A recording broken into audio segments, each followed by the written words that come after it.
You are inside the game here on the National Soccer Network 286. Here on NSN, Nate Wangler and Ryan Glinsky getting back after it here today on Tuesday. We got some exciting news coming up for you guys. We got a packed show today, a lot to talk about, a lot to cover. It's the U.S. men's national team stuff. I know Ryan's got some more things he wants to talk about when it comes to Arsenal. We'll talk about the World Cup in general, as well as the NBA playoffs and what's going on there. But coming up tomorrow on the show, we will have our second voice of the World Cup joining us. That'll be Tyler Terrans, who's a former voice of the Chicago Fire. Started off in the USL, and now he will be doing World Cup games here in 2026. A really cool story with him. Kind of set his sights on becoming a World Cup announcer, and he's doing exactly that here coming up in a short amount of time this summer. So that'll be really cool to get Tyler on the show. And obviously I think he's going to have a lot of great things to talk about, but it's one thing to set a goal. It's another thing to be able to capitalize on it. And I think he's done that. And clearly he has a pretty good perspective on what's going on. Yeah. Afternoon to you too, Dave. I saw his video of him talking about his World Cup journey, and he obviously played soccer, and just sent him a DM on Instagram not too long ago, and he's like, yeah, I'm down. I'm in Barcelona right now. So I'm like, okay, enjoy your trip. I talked to him this morning, and he said he's down. And I've heard his voice time and time again, especially doing the USL Championship games. I think he did the DCFC Chicago game, actually in the US Open Cup as well. So I've heard his voice time and time again, does a really good job, and excited to have our second World Cup commentator. I guess you could maybe say third, because Alexi Lalas obviously would be an analyst. So our third broadcasting World Cup broadcaster, I guess, would be the correct way to say it. I think. Yes, correct. But yeah, played at Hobart College and obviously broke into broadcasting and has gotten to where he is now. So really exciting conversation coming up there with Tyler. But we can get right into it, Ryan, if you want to. You see the bottom of the screen?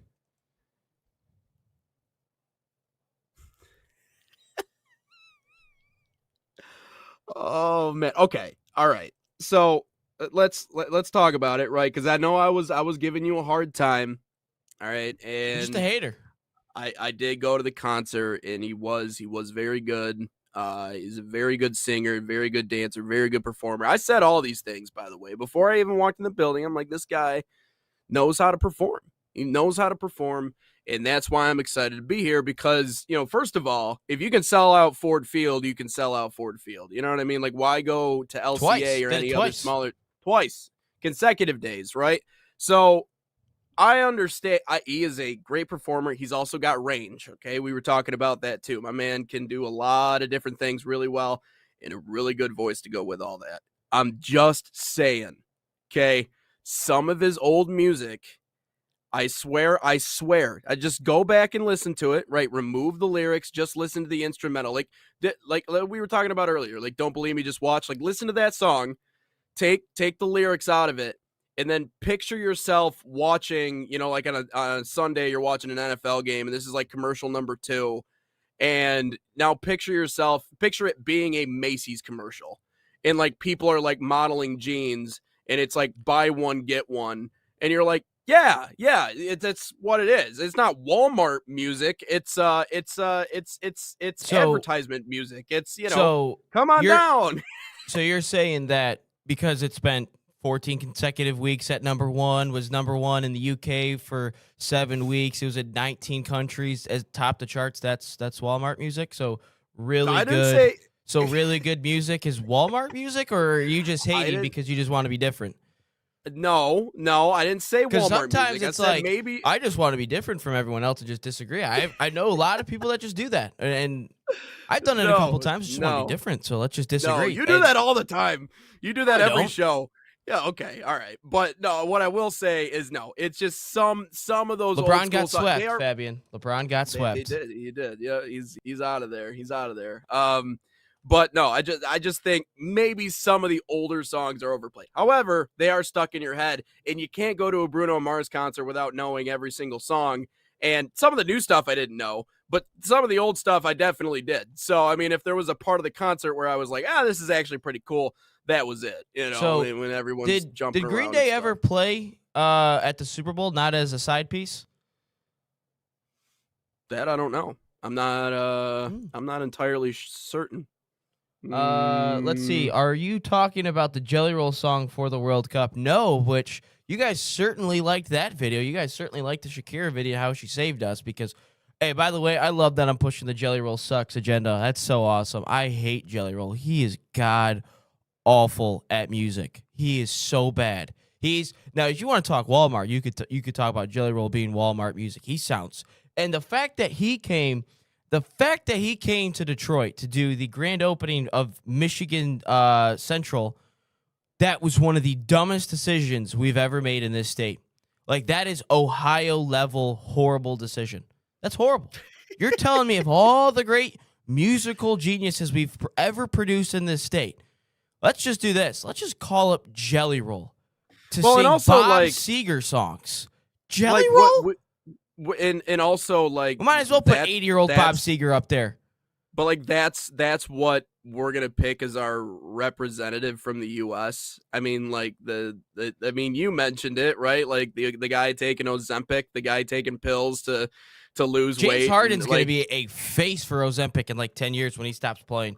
Oh my God, is he fat? Oh, I'm sure he is. Yeah, I'm sure. Oh, yeah, I'm sure he is. But no, like really, like that's it. Like there's no like, it reeks of a lack of creativity. That's what it reeks of. And again, that's like what the World Cup songs are always about. It's always about the creativity. It's supposed to unite nations together, and we just have Jelly Roll saying, "I got no like this anymore." Yeah, exactly. No, it's stupid. A couple comments coming in. Fabian, only player in history to get swept in three decades. Wow, what a record! That's true. He's not wrong. If we're gonna do this whole longevity thing, he did get swept in 3 decades. You are correct, Fabian. He played in the playoffs in 3 decades. That's funny. That's a good one, Fabian. Thank you. Dave, that's shocking. Great. I would never disagree with anyone for no reason, honest. For sure, Dave. For sure. Fabian also says, tell Nate I say hi. Hey, what's up, man?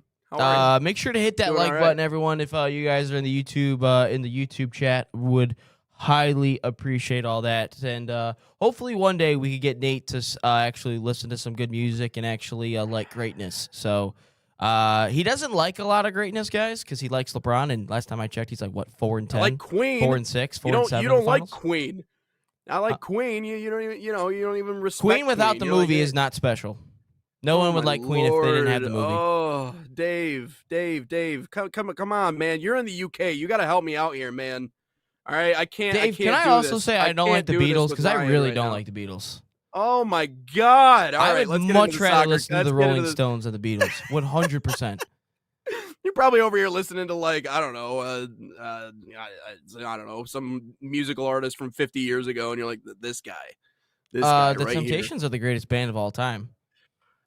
Yeah, I'm sure my grandmother would agree with you, but we got to move on, Ryan. Probably knows ball. Which but the Bruno Mars concert was very Motown-esque. But yeah, no, I really don't like the Beatles. Like I highly disliked them when I was in like elementary school because there was it was math class because my teacher constantly played the Beatles, and like within like a week I go, this is the band everyone thinks is the greatest band of all time.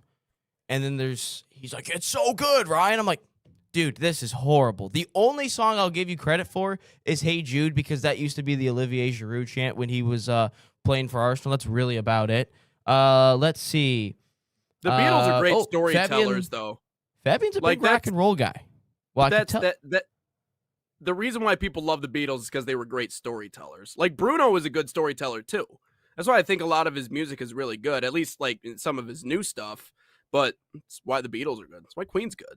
But talk about range, yeah. Fabian's a big Guns N' Roses, Metallica, and Aerosmith guy. I mean, he's a boxing guy. He's probably going to listen to stuff like that. Which, by the way, we'll probably take a break after these comments and then get into the real stuff. We're just having fun right now. You know how happy I was when I found out James Franklin was the Virginia Tech head coach? That was like one of the best days ever, because you know what that means? Virginia Tech every single year is going to win 9 to 10 games. They're not going to win anything, but I just need them to be relevant. I don't care if they lose their night game at Lane Stadium. I don't care for that. I just need to see the greatest college football entrance of all time at night on national television one time a year. I don't care what they do in the game.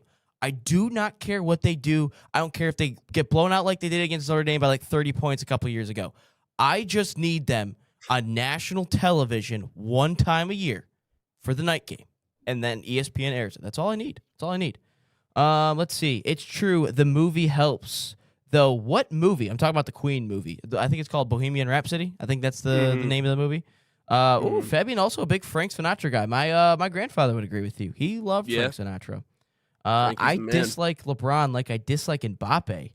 Ooh, Fabian, that's harsh words there, my man. Some words.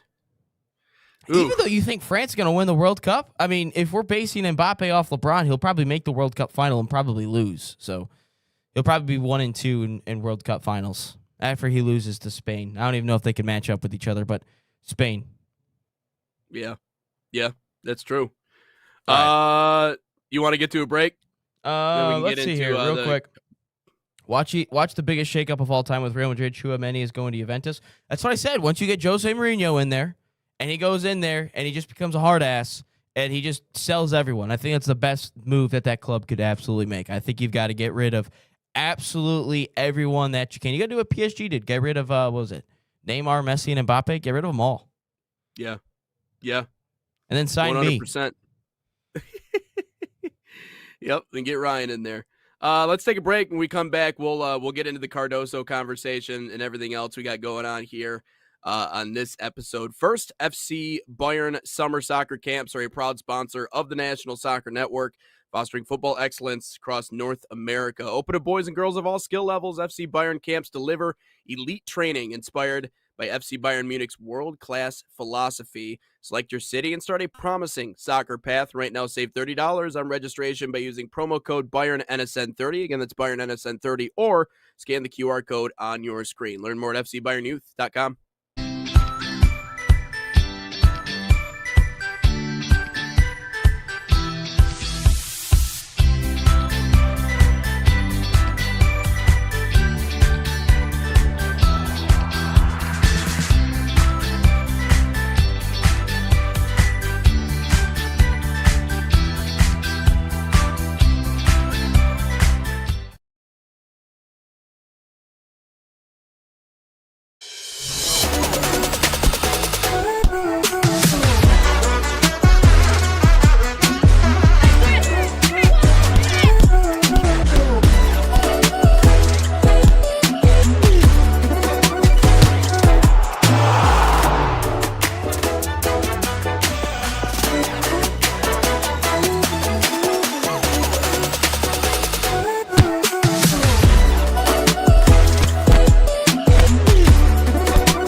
So the dream behind Irene's was simply to be a place where the community could come and gather. This is my hometown, we're raising our family here, and we just want to be a space where people can come together as a community and share a great meal. We've got golf simulators, we got pinball, live music, trivia nights, but we also have fresh, always homemade, locally sourced food, and we serve it with a sense of Gemütlichkeit. This is a German word that conveys a sense of warmth and coziness and belonging. We're excited to show off how we're growing and that this is the place to be. And welcome back in to Inside the Game 286 here on the National Soccer Network. Nate Wangler and Ryan Glinsky getting into topic number one here in hour number one today. What's up? Flash Gordon as a kid? No. Oh, gotcha. Because No, Dave says did you? someone needs to do the Flash and get a band to do the Flash and Highlander theme song. The only reason I know about Flash Gordon is because of the Ted movies. I mean that might be a little bit before my generation, I imagine. Maybe not. I mean, I don't know. I don't even know how old Dave is. I guess that would be the more I think it's important the 80s. question here. 80s, yeah. So I did not grow up in the 80s, Ryan Glinsky. But I mean, I did watch Popeye. I will say that because I mean, like, Popeye. I loved because Grandma had it on. I don't know why Popeye was on at Grandma's house. Popeye, Homeward Bound, and Stuart Little. She also had that on DVD. So that was like I watched those three on repeat. But that's why I liked eating spinach, like just handfuls of like spinach when I was younger. So that's why I grew up to be so big and strong, Ryan Glinsky, because I just would eat handfuls of spinach when I was young. So eat your grains. Eat your grains. Anyways, well, that's what made Popeye big and strong. So, of course, I have to do it, too. But anyways, let's get into topic number one at long last here in hour number Popeye. 1. Johnny Cardoso officially will miss the World Cup. We talked about yesterday some of the injury concerns when it comes to the U.S. men's national team. Obviously, Tanner Tessman is out. Johnny Cardoso is now out. Christian Pulisic pulled out of a game. Precautionary measures when it comes to his glute. But Ryan, I know we've talked about the different positions on the field. You claim that obviously that the midfield is our strongest position. So you don't think Cardoso being out really makes an impact at the end of the day? No, not at all. Sorry, I had to read this comment. I think this is hilarious.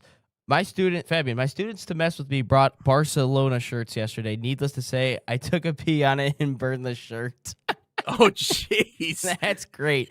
Oh, Queen did the Flash and Highlander soundtracks. Oh, I got you, Dave. Yeah, I'm not. I don't know. That? Yeah, I'm not sure. I don't know. Sorry. Ball like that. Yeah. I just know. I know their hits and their non-hits in the stories. But anyways. Anyway, no, I don't personally think Cardoso really hurts us because he doesn't do anything for us. Like Gio Reyna, we can crap on all day. Like he scored 1 goal this year. He's I don't know, a sideshow, whatever you want to call it. But he at least kind of shows up for the U.S. men's national team. Like I remember our back in what was it, November or October, the three of us were on the show. John was still on the show at the time, and we argued for at least an hour and a half, like 45 minutes about if Gio Reyna should be on the roster or not. And then as that game goes on the next day, which was Saturday, I'm doing a game with John in the UPSL or something, which that might have ultimately been the game that got canceled because of field width. And I start dying laughing, and he's like, "Why are you laughing?" I go, "Gio Reyna just scored." And he's like, "Are you serious?" Because after what just happened. And I think yeah. And I think that Reyna, as much as he, doesn't, the whole 2022 World Cup debacle and what was going on with his injury history and, he was his next great thing that we thought, and obviously he flamed out a little bit, but he still shows up for us. He still delivers. He still creates an impact out there. Cardoso, when it seems to come to the men's national team, again, he might be set up poorly. Pochettino and Berhalter may have set him up poorly. I've always kind of feels like there's sometimes a player that is always kind of given the short end of the stick a little bit. Yeah. Sometimes in all sports, not just soccer. And maybe he's that kind of like that person to get the short end of the stick. Cardoso is when it comes to the men's national team.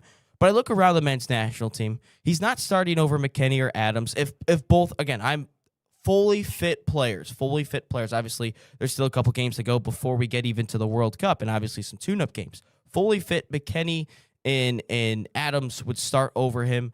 You've got to throw in Tanner Tessman over him. To be honest with you, Christian Roldan, the Pochettino and the U.S. Soccer Federation absolutely loves this guy. But I really think when it comes to this USA team, even Yunus Musa, could be a player you could throw in there. I know he hasn't featured with the men's national team in a while, but I really don't believe that just because we don't have Cardoso is going to hurt us really at all, because I don't even think he would make the roster, and I don't even think he would play for us. So, yeah, no, it doesn't really hurt at all to me personally. I know he megged like Zubamendi or something, and everyone was freaking out about that, but like, to be honest with you, he did play well against us the first time, but second time around he didn't really do anything. But I don't think he would. I don't think he would make an impact on this roster at all. Is there really an individual player on the U.S. men's national team we can even sit here and claim would completely change the trajectory of this team? I would say Pulisic's probably the only one.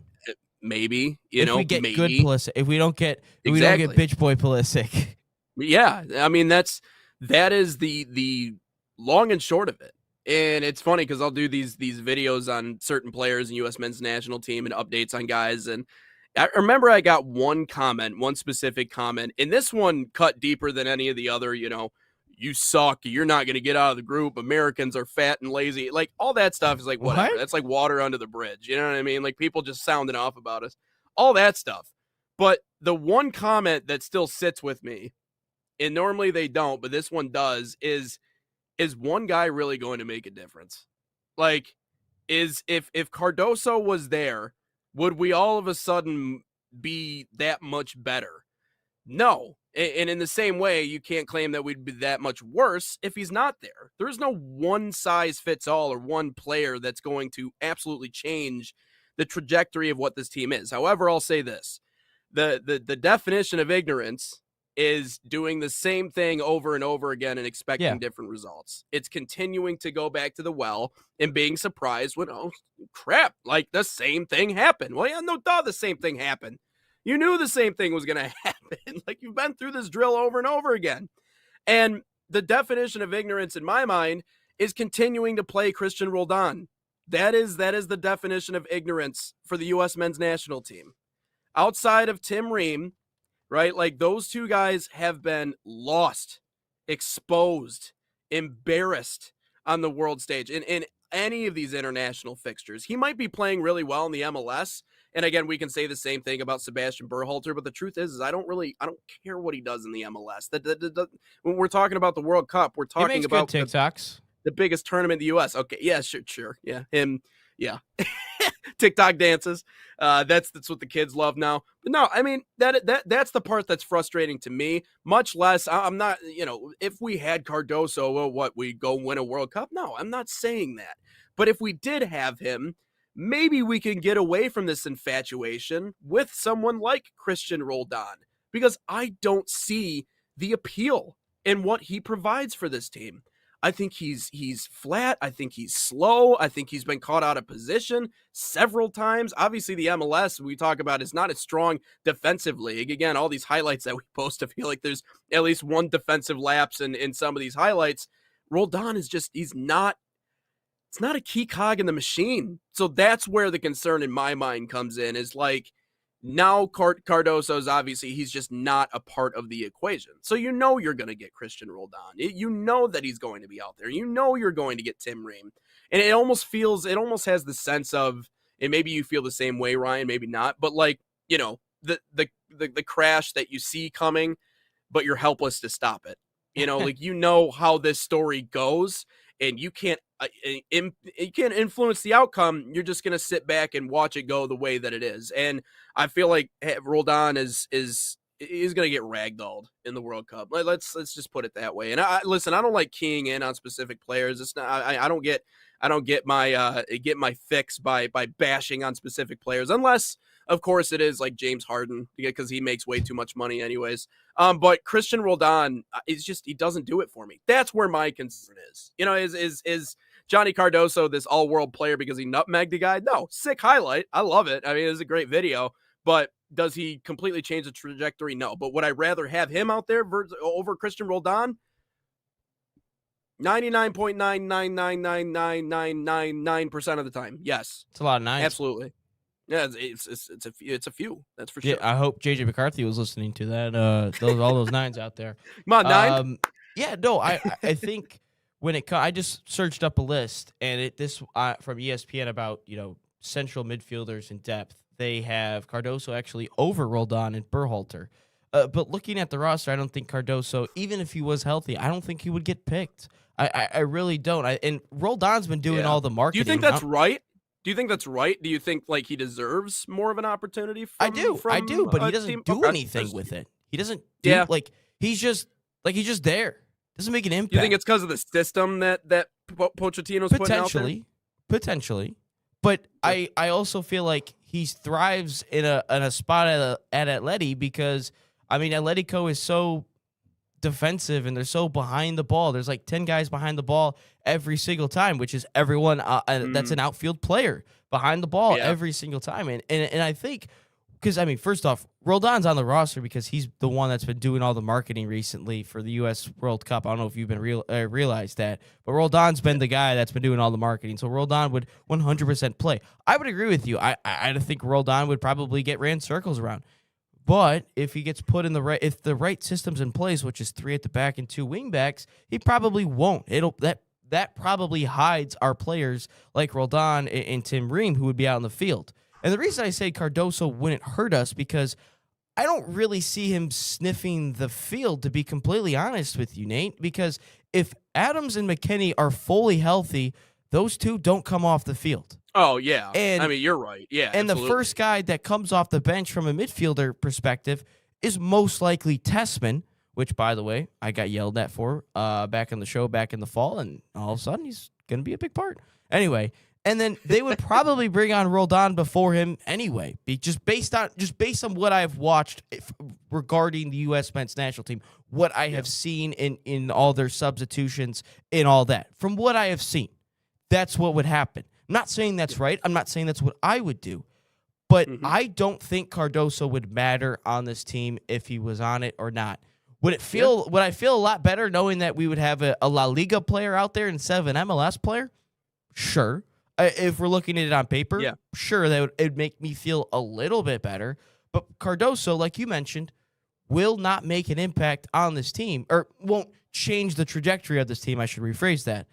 But if there's one player, to answer whoever comment that was and what you brought up, to answer it, the only person that would truly change, I think, the trajectory of this team is, I think you could throw in 3 players. I think you could throw in McKennie. Adams, too, I think you could throw in there.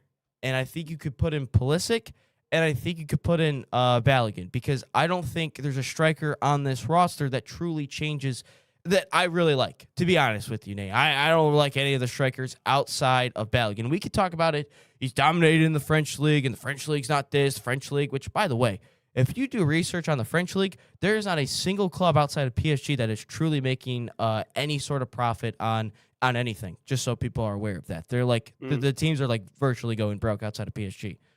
Oil money, what can I say? But Balogun, Pulisic, I think McKennie and Adams, and probably Chris Richards, I think would make the biggest impact. Not saying if we didn't have those guys, and if we had those guys, it's gonna change us winning a World Cup, making a World Cup run. None of that at all.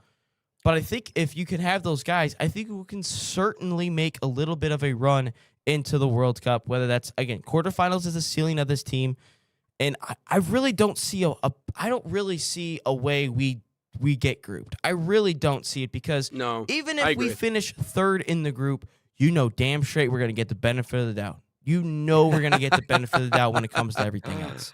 Just saying. Yep.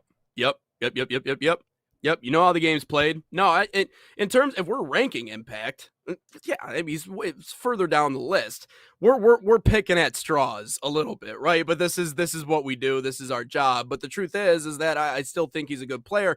He's just not fitting well into the system.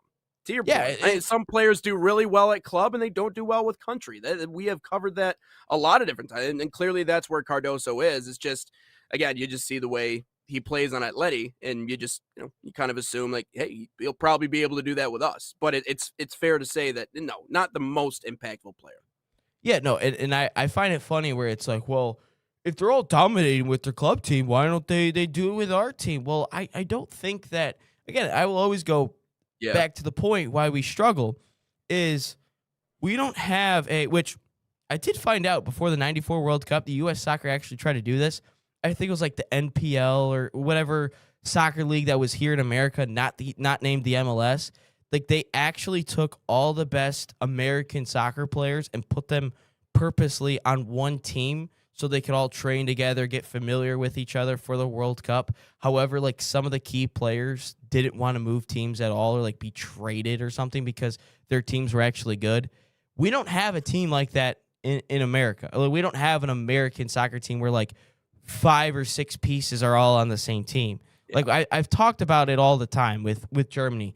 Germany was so good because every single player played for Bayern Munich. Like, if you go look at that 2014 roster, probably 7 7 or 8 of the starters were probably Bayern players. Off the top of my head, Neuer, Lahm, Mueller, Tony Kroos. And that's all I can go off top. And that's the only ones I can go off the top of my head.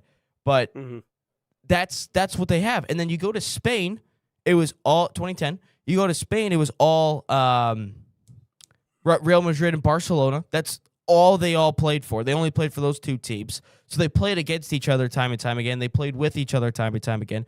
We go to 2018. We go to France. They're all pretty much in the same kind of ballpark. Argentina, I guess you could say, a little bit of an outlier. You go to 2006, Italy.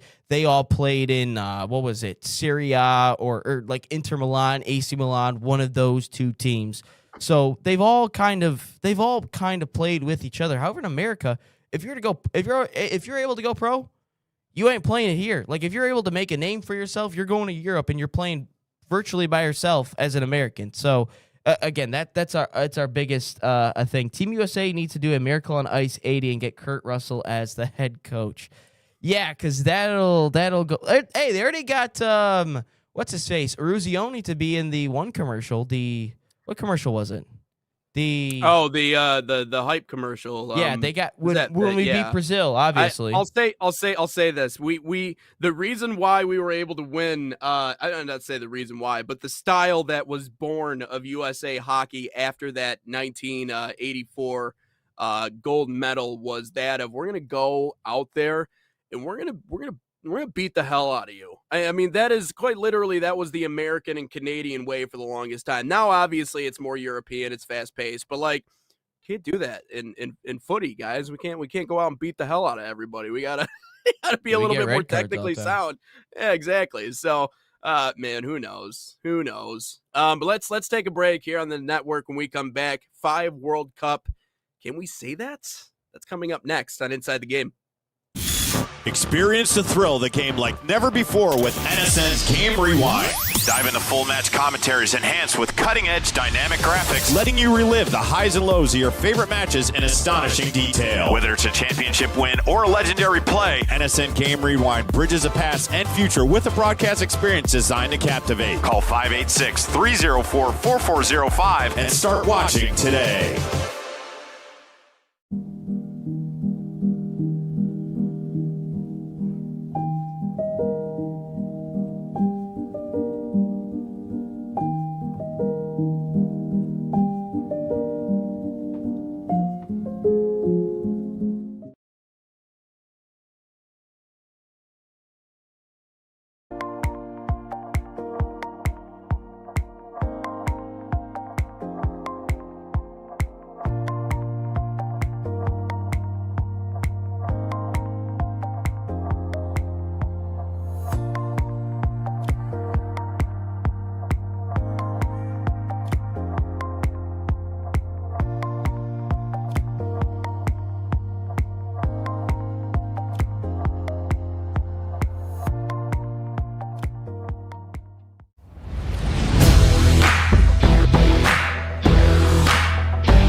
Inside the Game continues here on the National Soccer Network. I'm Ryan Glinsky. He's Nate Wangler. Let's get into topic number 2 here on the show today. You didn't even catch that one, man. I thought that was funny. Sorry. Anyways, moving on. Sorry, I kind of heard something, and you said I am. I said assuming... I was Ryan. You were Nate. Oh, okay. I thought you said like it sounded like you said I am really weird. So I thought you were doing a Ron Burgundy little thing. Oh, a Ron Burgundy bit. That would be nice. Yeah, I heard show. I am really questionable, so I thought, oh, he's probably doing a Ron Burgundy thing. Yeah, no, I had to put the Can We Say That World Cup storyline thing on, so I wasn't really paying attention. Well, can we? That's the question, though. Can we say that? What can't we say? I'm curious. So I got 5 storylines here for the World Cup, and obviously, it's kind of prediction based, but kind of basing off a couple things here. I got 5. One of them is USA soccer related, but for the most part, a lot of it is European soccer based. But number 1, can we say that? Can we say that Cristiano Ronaldo won't start for Portugal this World Cup and then throw a fit?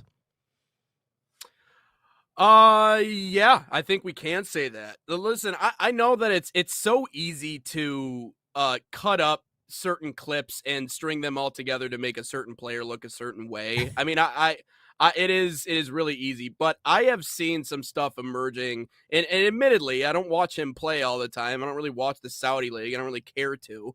But I've seen some stuff coming out about Ronaldo and the way he's playing and the way he's performing at his advanced age. My man looks lost out there, and lost in the Saudi league of all places. So will they not start him? I don't know. I don't think they ever wouldn't. I think if Ronaldo is there, they're going to start him. However, is it realistic to say that he's not starter material right now? Yes, it is. We can say that. Absolutely, we can. Fabian's gonna have his Fabian. We'll get to your can we say that here. Here after, because he's put it in the comments a couple times. He's got a take out there. He's gonna put money on it, I guess. Yeah, no, I think we could say that Ronaldo will probably throw a fit. He probably won't start because if you look at the attacking options, you can go with Pedro Neto of Chelsea, who I'm not a big fan of, but he's better than Ronaldo as is right now. Goncalo Ramos of PSG. I know he's not their starter, but he's better than Ronaldo. I look at Rafael Leao at AC Milan. I know he hasn't had this crazy, earth-shattering season, but those are all players that would, and honestly, I would take João Felix over Ronaldo. So I definitely don't see him starting.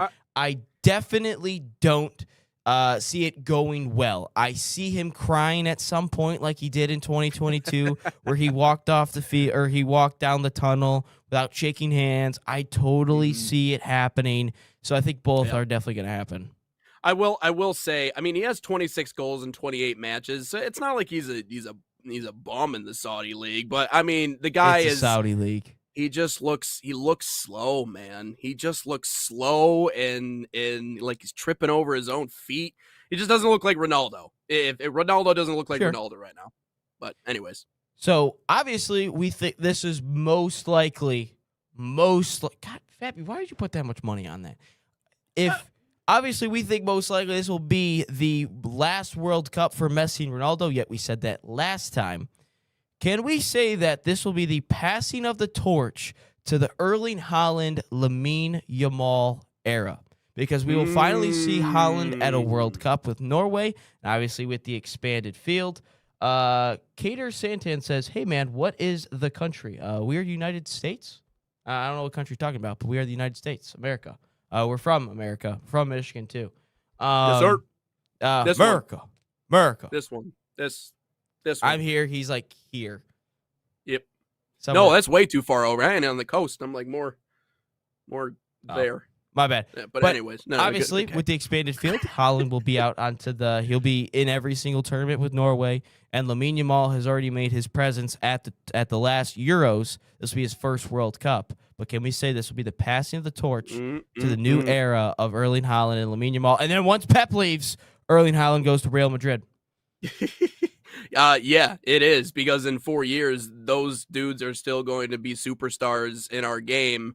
And I think some of the old guard is going to not be in the picture anymore, whether that be Messi or Ronaldo or that old group, that old crop. And I'm excited. I'm excited for the passing of the torch. I firmly believe that, just the fact that Haaland was able to get Norway to the World Cup for the first time in 28 years shows that, he's the man. And so this next crop, this next generation, and I think it's this World Cup is really going to show us what the next couple of World Cup cycles are going to look like in terms of the storylines of this new crop of players and who really emerges from all that. So yeah, we can say that 100%.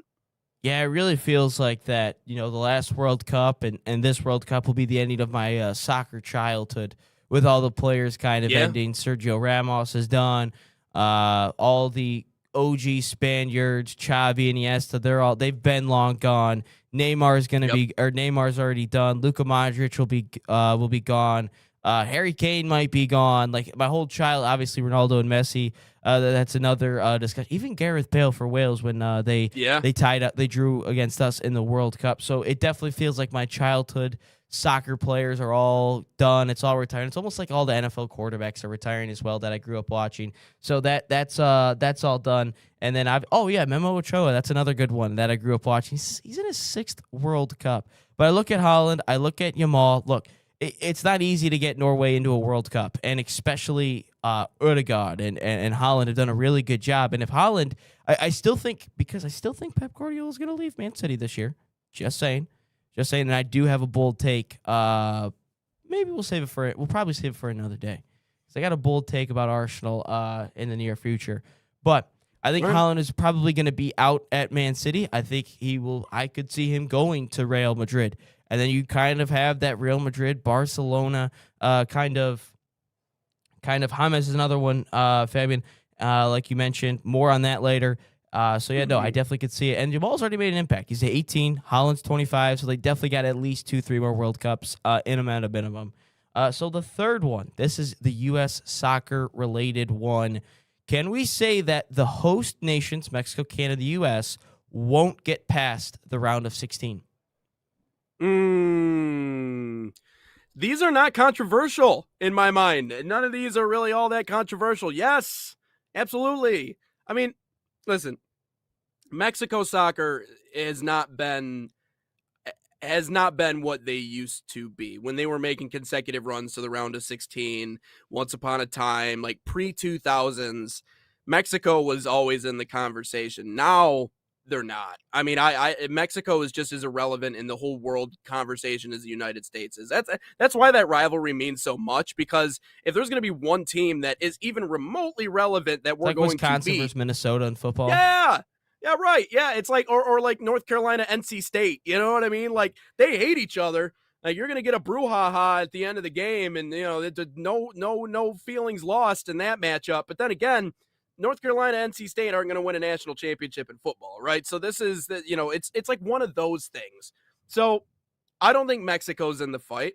The fact that Ochoa is back, the the ghost of Ochoa.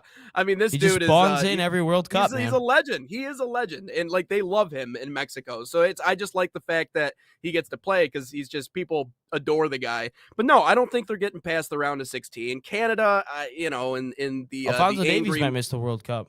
The angry Michigander that's coaching them. I think they might get a win or two, but no, not past the round of 16. And listen, for the U.S. men's national team, listen, I kind of like hating, Ryan, because if I hate and then they do well, then I like being wrong. Okay, but if I'm excited or positive and then they do wrong, now I just look dumb. Now I got to come on here and explain myself and be like, well, why was I being a propagandist the whole time? Getting to, fine, maybe. Getting past, no. No. Fabian puts Michigan, Ohio State. He's just trying to rage bait. No, that one actually means something. All right, those teams are actually good. I would probably agree with this because I mean it kind of depends on what the U.S. does in the group. Because I've said time and time again, they have an easy path to the quarterfinals if they win the group. Do I really think they win the group with Turkey in it? Not really. I think they'll finish second. I think round of 16 like it is normally. Which, by the way, we've only won one knockout game since World War II in the World Cup, which is just sad stat. And that was, of course, against Mexico in 2002. So, obviously, we beat our rival there. But I don't think Canada is going to do anything, especially with Alphonso Davies being out. And then, obviously, Mexico, they're not what they used to be anymore with Chicharito, Ochoa, and I'm blanking on his name, but I could tell the guy with the really floppy hair. He was a good player. He's like number 10 or something. Yeah. Forgot his name. Yeah. U.S., I don't see them getting past the round of 16 either. So, I mean, I will say when a host nation does go far, like JP Della Camera said, it's better for the tournament, but I don't see either country getting past the round of 16. Fourth question here. We'll have 6 because we will throw Fabian's in there because I think it's a good one too. Can we say that a European nation will win this World Cup? Yeah. I mean, I think so. I mean, like France is the betting favorite, right? I think so. I think Spain is right up there. I'm pretty sure Spain's second. Let me. I know you're kind of cross referencing Yeah, right now. it's France and Spain are tied, and England 3, Brazil 4, Yeah. Argentina 5, Portugal 6, and Germany 7. Yeah, I mean, let's be honest with ourselves, right? As much as there's 70 plus million people that don't want the guy at Madrid, and you might not like some of the antics or the way that he carries himself, or that he's on a boat somewhere when they're in the middle of a season, Kylian Mbappe is the best player in the world. So, like, is there really a debate that that team is built to go win a World Cup this year? Absolutely. I mean, they've become, like, they have been household names, but I think they're the most well-equipped to go win it. Outside of that, Spain is. So, yes, I mean, I think I would be more surprised, Ryan, if a European country did not win the World Cup. I think if you were to ask me the question, can we say that a European country won't, that someone outside of Europe is going to win it? I would be more inclined to be like, let's have a conversation. Let's talk about it, because Maybe I should don't do hot takes tomorrow for can we say that World Cup storylines? 5 piping Can hot we takes say about that the the World U.S. Cup. men's national team is going to win the World Cup? Oh my do God, it. that would do Let's- insane on dude, social media though. let's have like a "You whole dumb Americans." See, this is why I did that. That's why I did that on the show. I was like, yeah, that's why, like, people don't even realize it gets a bit, it can blatantly be rage bait, like the most blatant rage bait, like sarcastic nonsense, and people still buy it and think that I'm telling the truth. I'm like, I'm not, man. I'm joking. We should have a whole week of just propaganda, though. That'd be hilarious. U.S. is going to win the World Cup. Christian Pulisic is better than Lionel Messi. Sorry. I would say yes, because I think, not to the USA thing. Jesus, that could have been really bad. I just thought of that. No, I think France or Spain will win the World Cup. I think it's a European nation that does it. I know Argentina did it. And then I think since then, 2002 was the last time. Brazil, I think, was the last time a nation outside of Europe won the World Cup. 06, 10, 14. Yeah. So, yeah. Those two. Brazil in 2002, Argentina in 2022. Yeah, no, I think so. I have Spain winning it. France, obviously, is a big favorite as well, so I do think that. I don't see Brazil, Argentina. Definitely no one from CONCACAF winning it. Fifth one here. Can we say that Brazil will be the biggest disappointment in the World Cup? Yeah. And it just, right now they look lost. And to be frank with you, for a country that, in terms of just the not only the brilliant talent, but the way that Brazilians play the game, in the individual creativity on the ball, and what has come of that soccer culture in the world's history, and obviously having the most World Cups, there's a history, there's a reputation there.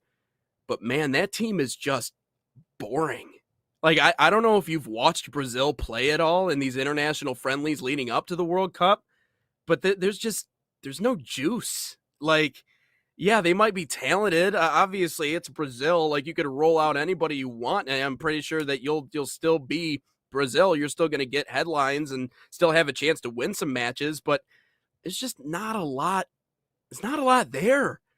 I don't know. Yeah, maybe I'm wrong in that assessment. I don't know what you think of this team, but it's just stale. It's just stale toast with Brazil right now. Will Italy qualify for the next World Cup? Probably not. Hell Brazil, no. though, I think that they're going to be the biggest disappointment on this team, because I think there's too many individuals on this team. I think it's a too individualistic, ego-led team from what Brazil used to be. And I look at their group right now. They have Morocco, Dave, Scotland, and Haiti. I could see Morocco 100% winning this group, because Morocco plays as a team, and outside of their whole whining and crying about the AFCON Cup, Jesus. But Brazil, I don't see them making a deep run into this. They've kicked Neymar out of the federation. They've got Vinny Jr. running things. They have players that thought that they could run the PK shootout in a knockout game of Copa America. That didn't go so hot. So I don't think this Brazil team is equipped to do anything at the World Cup. They'll probably make a round of 16. They'll flame out, and everyone will be, or honestly, they could lose in the round of 32 for all I care, for all I know. Yeah. I think it'll be the biggest disappointment, and obviously, when they lose, jeez. I mean, you think Canada losing the gold cup or gold medal in the Olympics was bad. Jeez. All right, so this one is for our good friend Fabian. He was saying this not too long ago when we first kind of started this segment going on. Where is it? He is saying he did a parlay on this. He's going to put $1,000 on this for France to win the World Cup. That's not the one that I truly want to get at it, but he thinks Harry Kane is going to win the Golden Boot. I'll let you take the lead on this one. I see it. I could definitely see Harry Kane winning the Golden Boot. I look at their group. They got Croatia, Ghana, Panama. I think he could definitely rack up some goals against Ghana and Panama to give themselves a good start. Maybe an Erling Haaland does, but again, at Senegal, Iraq, France, Haaland doesn't really have the supporting cast that a guy like Harry Kane will have. I think Harry Kane is definitely going to win the Golden Boot this year. As much as that pains me to say that, I do think that they will make a little bit of a run in the World Cup. I think they'll at least get to a quarterfinals at a minimum. So that's going to be at least 6 games played. I think he's going to come away with a handful of goals. I could see a hat trick come for him against Panama. So I think Harry Kane will be the Golden Boot winner. Okay. Yeah, I can absolutely see what you're saying. I agree 100%.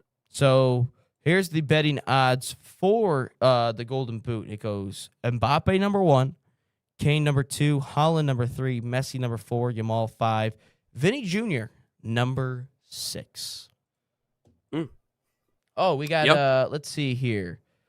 A couple comments coming in. Fabian says 2 hat tricks. They are playing against 2 crappy teams. We just highlighted that. Thank you for the Can We Say That, Fabian. If anyone else got a Can We Say That, hop in there. Let's see. Thomas Mullen. Vicario was foul against Everton, and the goal was given. Argentina, Brazil will win the World Cup. England might win the Euro Song Contest. Seeing Ireland and Spanish are not in it. I don't think Argentina or Brazil is going to win the World Cup, if I'm being completely honest with you, Thomas. That's just what I'm saying. He also mentioned, Fabian says he'll score at least 8 goals. Okay. I don't know what his line is for it all.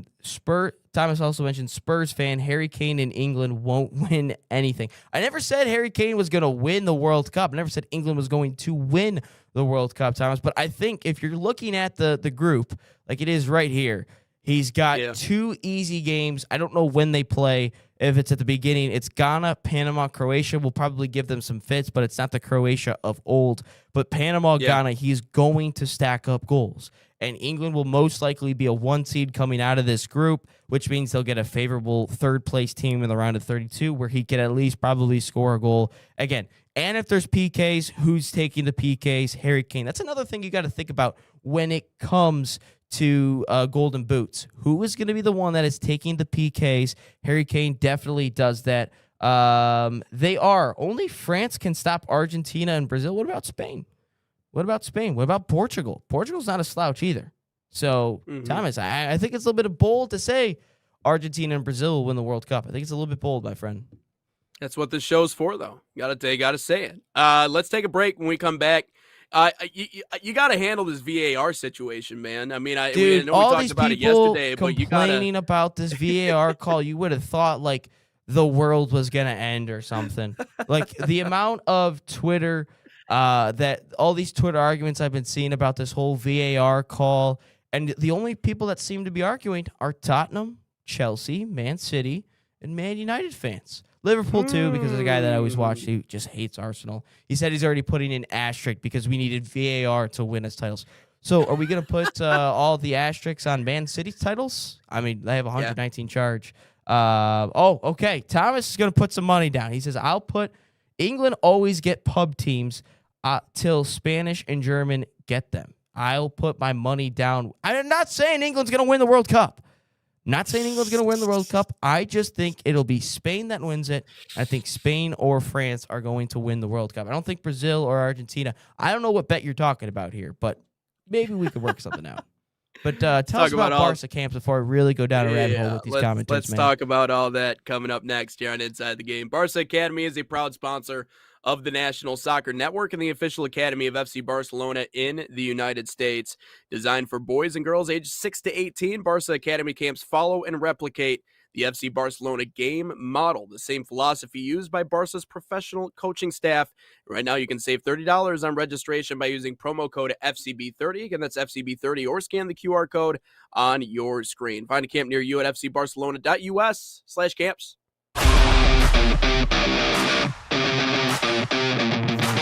In Barca camp, I sing my song grown on and off of the field.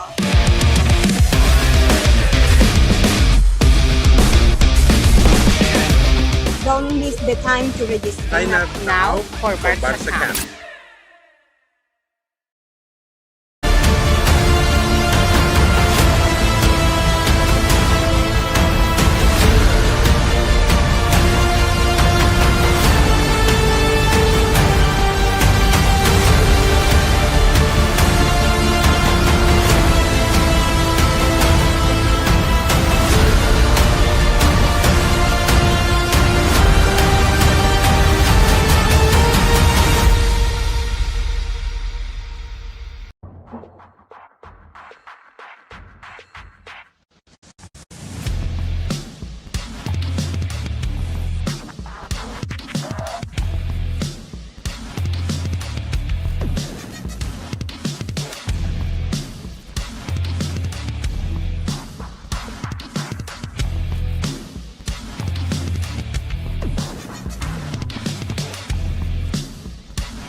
Inside the Game continues along, episode 286 here on the National Soccer Network.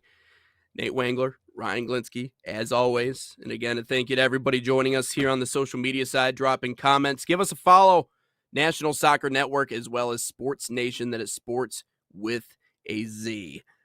We talked about VAR yesterday. We talked about the decision in the Arsenal game, the call that really could have cost the multi-million-dollar call in that match. But we got some more VAR controversy. And, yeah, you're right. You would have thought the world ended. Ryan, you said you got to handle the situation. So go ahead, my friend. Which, by the way, Kevin Arnold in the chat here this morning says, morning, boys. I asked him. We'll get to the Pistons Cavs here probably after this. Which, by the way, Thomas, what's the bet, man? You just haven't said anything. You just saying 6 years watching football tells me Argentina. I don't know what this bet is. I don't know. I'm interested in this bet, but I mean, I'm just saying, I just don't think it. Let's see. Benito Sotelo 444. First time I've seen you in here. Appreciate you hopping in. He said the world did end. He said it did end.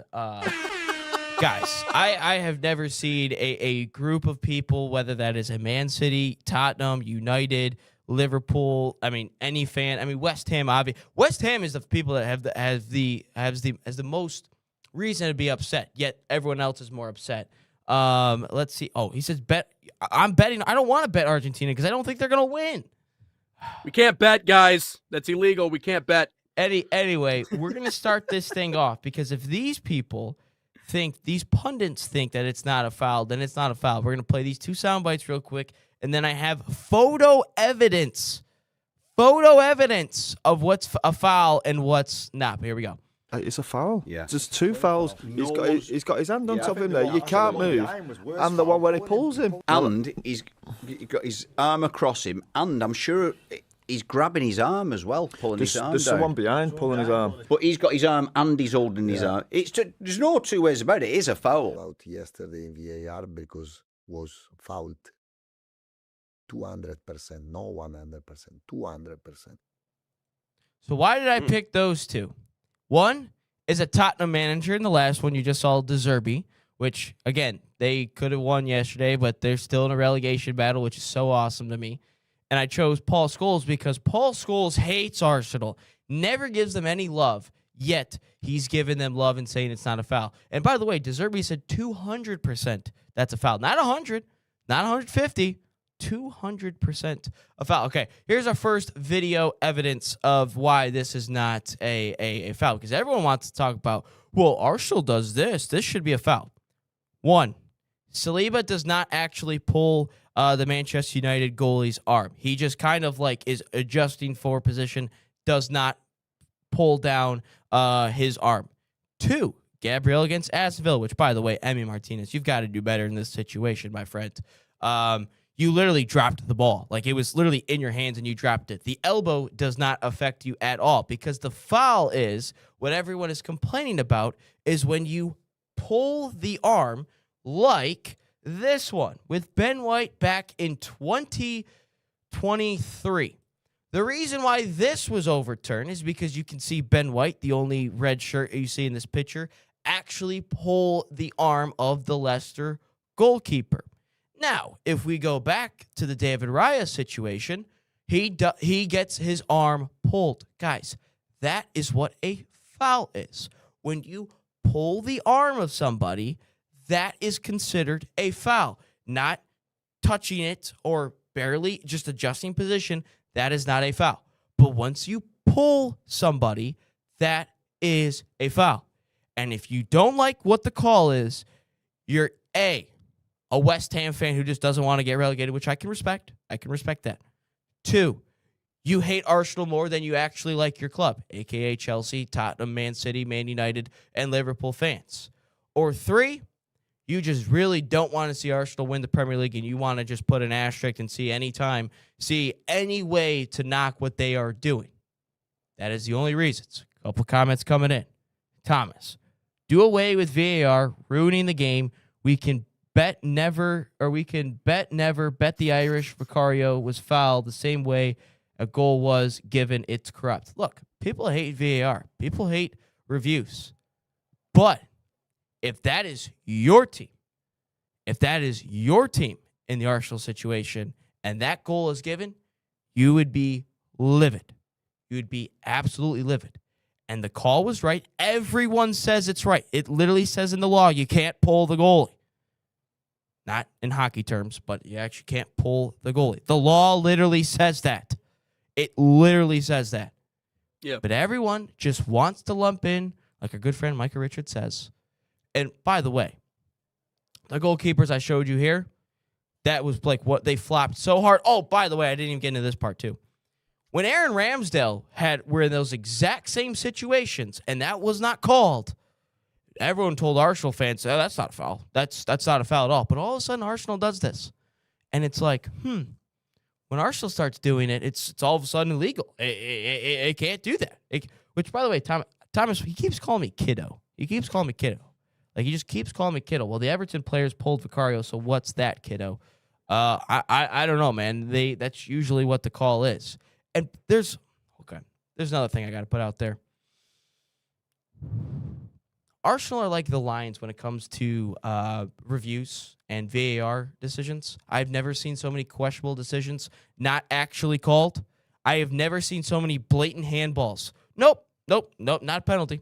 I've never seen some player get whacked like Declan Rice does, and he gets a second yellow card and gets a red card. I have never seen a Wolves player choke out Kai Havertz, and yet there is no caution there whatsoever. I have never seen Mateo Kovacic go studs up 2 times in 5 minutes through the backs of players, and yet he only got 1 yellow card. I have never seen any of that happen before. Never once have I ever seen that happen before. I have seen some of the most questionable calls ever called in my life with the Arsenal players. They also used to call Arsenal soft back in the day. And rightfully so. I would agree that Arsenal was very soft in the Wenger years and the early parts of Arteta years. But then all of a sudden, Arsenal got tough. They got gritty. They got really tall. They got really physical. Now, all of a sudden, that's a massive issue. All of a sudden, that's a big issue.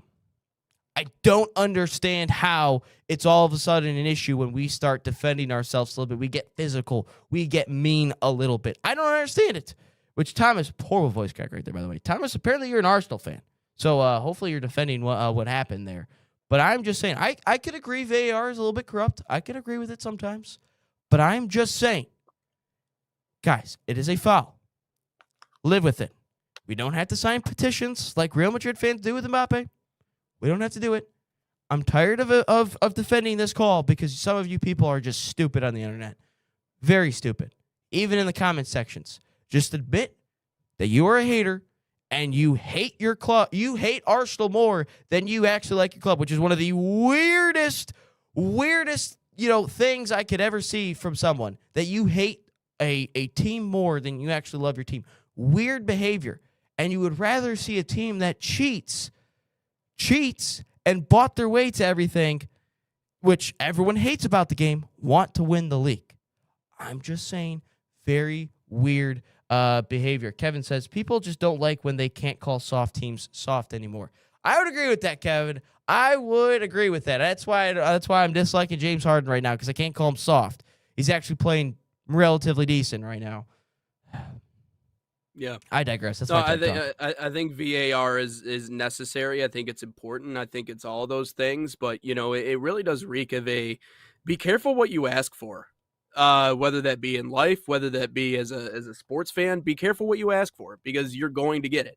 And VAR is designed in order to provide us an opportunity to use the technology available to us to go back and make sure that these calls are right, that they are what they need to be. Everybody's confirming this, right? Because it's not your team, therefore it's not the right call, therefore we need to do away with it. It's the same thing you see all over the place. You could say the same thing about ABS or whatever automatic changes that we've used in terms of the technology that we're using. Now, in terms of the hatred for Arsenal, there's a unified effort to hate on that team. People just don't like them. I don't know what it is about Arsenal. There's no middle ground when it comes to that team. You either love them or you hate them. And yeah, VAR is, listen, man, it's designed to provide us an opportunity to look deeper at these things and be able to get the right answers. And when you see managers from other clubs confirming that too, like, that is all the evidence that you need to say that, yes, they made the right call. But all I'm saying, man, is just say, be careful what you ask for. Be careful what you ask for. You want VAR, you want technology, you want them to go take a deeper look, you want all these things. If it doesn't work against you, let's be honest with it. You want it to go away because you want your club to get away with things. You know what I mean? You want to be able to capitalize on not having that technology, but then when it works against you, this is the whole thing. If anything, can I say this part? Is the technology becoming too good to where we see every single little thing that goes wrong in every single game? I'm being serious. What is it? This like the NBA, the soccer? It doesn't matter. Like, every little thing that could potentially go wrong, we have photo or video evidence of it. And it's not terrible refereeing. It's just the fact that these referees can only, with their two eyeballs in their head, look at so many places and so many things and catch so much stuff in real time that's why it's important. But it's not like it's not necessarily all on VAR or all on the referees. It's just a lot of stuff going on. And we have 70 million cameras everywhere that we are. So we're just catching every little thing there is. But this is why, and it's why I love when athletes are like, no, that one moment is not the reason why we lost today. That one isolated moment is not the reason why we dropped this game. The multi-million-dollar decision, I realize it's important. There's a lot of other things that lead up to that. We just see everything in front of us now. So it's hard for us to, we think it's VAR's problem. No, it's not VAR's problem. You guys want it to be perfect. And so they're trying to make it perfect. But again, in the midst of doing that, also becomes a little bit more confusing at the same exact time. A couple comments coming in. Thomas says the Australian Spurs manager was right that he said that this has gone too far. I could kind of see it, but I think you had a really good point there, Nate, about the technology being too good. I mean, everything's in 4K. Maybe it's in 5K now. I don't know what generations we all are on and all this stuff. Right. But it's insane, which, by the way, I know Kevin's still in here because I asked him. He was talking about the soft thing. I commented. I go, what was it like? How did you react when Ohio State was being called soft in football and all that stuff? He actually said, I was one of the people calling OSU soft. I expect more of my squads. So if we're going based on review, two things, Kevin. JT was short, and Jeremiah Smith did not catch that touchdown at the big house this year. I digress. Damn it. Anyway, I do feel like, sure, maybe technology's going a little bit far, but I feel like if we have it, we have to get the calls right. We have to, if the technology is there and we can see clear and obvious things to overturn, we overturn it. And what did I say about that call? That call is worth $150 million because that call is potentially, which by the way, it's very weird that Tottenham fans are really upset about that call because if that call doesn't happen, you guys are in a worse spot in terms of getting relegated. I digress. Peppa Pig. Kevin's telling me to cry more. Kevin, cry more about the signs. Cry more about the stealing signs. Hey, at least you got the Cavs in 2016, and your baseball team blew a 3-1 lead. So hey, go Cubs, go. You got a Natty in 15, and then you got an NBA championship in 16. So you know what's nuts? Cleveland almost had 2 major trophies in 2016. They were 1 game away from a World Series, and obviously they won an NBA championship. That's crazy. I didn't even Detroit put can't that together. Sniff that. Detroit cannot sniff hell that no. at all. Hell no. But no. The ironic statement is the ironic statement about all of this or about this whole VAR review thing is the moment we take it away is they'll be like, every fan will be like, well, if we had VAR, that would have been called correctly. That would have been called correctly if it was VAR. Guys, we are so far down the path where we have to use review. And I don't know how many times I have heard, like in the 60s, the 70s, the 80s, well, if we had review, that would have been overturned. That wouldn't have been a catch. That was clearly out of bounds on him, but they get the ball back. Like, guys, we can't have it both ways. We either have the review and you can't complain about it, or we don't have the review and you can't complain about it either way. But knowing this world, everyone's going to complain about it because, like, it's the easiest thing to do is complain. Yeah. So we are so far gone from all of that. Let's see here. A couple comments. Thomas says, well, Madison should have got a pen last night. Cheating going on. Again, I didn't watch the Tottenham Leeds game. I had other things going on that I didn't get a chance to watch. I'll definitely look at it during the commercial break. Kevin, I never said anything about the signs. I talked to your fan base. Talk to your fan base. They really like and we got to talk to the Michigan State people. The Michigan State, the Ohio State people on like a wild goose chase on this whole thing. It's like, guys, we all knew what was going to happen. Astros. They're just going to pay everything off and everything is going to be fine. They should start banging trash cans in the Premier League. That maybe then they'll start winning, Oh yeah, maybe bang on trash cans like the Houston. I guarantee you, he has no idea what I'm talking about, but that's okay. No, I'm just saying that's one way of doing it. Rajay Davis is getting a bobblehead this weekend for his home run. Really? Nice. His game tying home run. I mean, it was a big moment, but But you didn't win though. Are you even able to do that? Yeah, you still lost. Like, did Maglio get a bobblehead for his 2006 ALCS home run? Probably, right? Probably, yeah. But that sent them to the World Series. So, like, getting to the World Series it's almost kind of like, in my mind, like going to the Final Four for a college basketball team. Like, obviously, celebrating 1 billion Final Fours without actually winning the damn thing. Like you look at Michigan State, like we've always talked about how many Final Fours they've gone to. It's like, okay. But getting to the World Series is a very hard thing to do. So, plus, that call from Dan Dickerson is still, in my opinion, that's one of my favorite calls ever. So, he did get a bobblehead. That moment. He did. Yeah. I have that bobblehead. Why would I? Really? I have that one. Why did I question that? I didn't have there? That. Huh?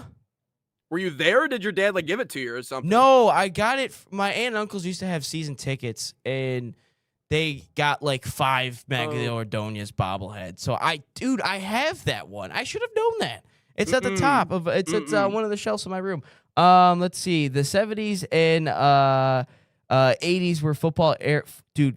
Have you ever seen the pitches in the 70s and 80s for soccer, football, whatever you guys want to call it? Dude, it was just straight mud pit. It looked like an NFL game, just straight mud pits everywhere. I'm sure that caused a lot of injuries. Kevin, I don't rep the fan base. I rep Kevin, Jana, and Lincoln, my family. 2 quick comments. I know we got to get to the Man City thing here in terms of the read, and then we'll get into the Cavs, Pistons a little bit more. Yeah.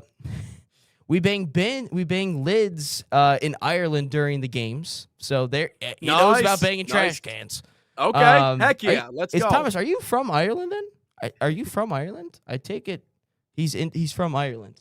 You have a Scotsman and an Irishman? This guy right here. Checking in? Come on screen. Come on screen. Look what guy? Look what our producer wearing for the Oak. Go down a little lower. A little lower. Yes, sir. My God. Top of the league, man. We're doing some Top of the league. Doing Say some again, pandering. Top of the league. See? What'd I say? Top of the league. This may be the year. I'm not hedging my bet, but Might be Hey, there. put your money where your mouth is. Put some money on it. He's telling you to put money on it now. Yeah, But it's do Nate it. though. It's Nate though. It's Nate ain't got no good. money. So anyway. what did he? He said say? Man City needs some injuries. Anyway, two quick comments. Kevin, fun story. My wife named the rabbit she got in 2017 after Rajay Davis. The rabbit is not as nice as the baseball player. Okay. And Thomas says, Chucky R. Law, Ireland. I don't know what that means, Thomas. I don't know. I'm not familiar with everyone's lingo. Anyway, gosh, this has been a fun show today. This is one of the most fun shows. I will say, Jose Ramirez is a fun player. I've always loved watching. I don't Jose like him. Ramirez I don't play. like his face. No. No, he's got a very punchable face. Well, you can't because he'd rather punch Tim Anderson. So that's still one of the greatest. Tom Hamilton's he's the freaking man, dude. I look up to that guy so much in terms of baseball play-by-play. Anyways, but yeah, let's take a break here. Let's tell you a little bit about Man City, and then on the other side, we can maybe get into some all sports content. I know we didn't want to talk about the Pistons. Series leveled at 2. Fun. We talked about it might go the distance. I was really hoping it didn't need to, but we'll see. Man City soccer camps are a proud sponsor of the National Soccer Network, bringing world-class training inspired by Man City's global football philosophy. Players across the United States. Open to boys and girls of all skill levels, these camps focus on technical development, decision-making, and playing the game the City way. Right now, you can save $30 on registration by using promo code MCNSN30 or scan the QR code on your screen. Find a camp near you at usacamps.mancity.com.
Inside the Game. You're back inside the game. Episode 286 here on the National Soccer Network. I'm Nate Wangler. That's Ryan Glinsky.